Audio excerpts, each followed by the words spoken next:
যার মা ফাতেমা যিনি দুধ পান করেছেন হযরত ফাতেমার, আর হযরত ফাতেমা জান্নাতের রানী, মহিলাদের রানী। বাবা হযরত আলী, বাবা হযরতে আলী, যাকে বলেছেন হুজুরে করিম সাল্লাল্লাহু আলাইহি ওয়াসাল্লাম আলী। বুখারী শরীফের হাদিস, আলী তুমি হচ্ছ দ্বীন, যারা তোমাকে ভালোবাসে তারা মুসলমান, যারা তোমাকে ঘৃণা করে তারা মুনাফিক। ফর্মুলার কথা বলেছিলাম না, ফর্মুলা দ্বীন কোন দিকে?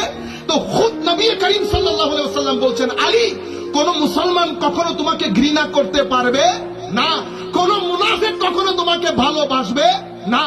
কোন আলী? হযরত রাসূল করিম বলছেন আল্লাহর জ্ঞানের জ্ঞানী আমি, আল্লাহর জ্ঞান সাগর যেটা আমাকে দান করেছে, সেই সাগরের মুখের যে দরজা, সেই দরজার নাম আলী।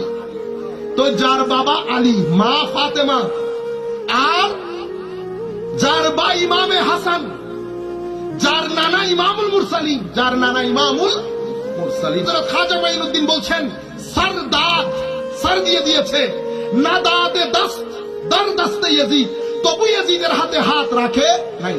তো হাক্কাকে বিনা লা ইলাহা আস্তে হুসেন, যদি তুমি আমাকে জিজ্ঞেস করো যে খাজা মাইনুদ্দিন চিশতি তাহলে লা ইলাহা ইল্লাল্লাহর স্তম্ভ কি, তো আমি বলবো লা ইলাহা ইল্লাল্লাহর স্তম্ভ ইমামে হুসাইন রাদিয়াল্লাহু তাআলা।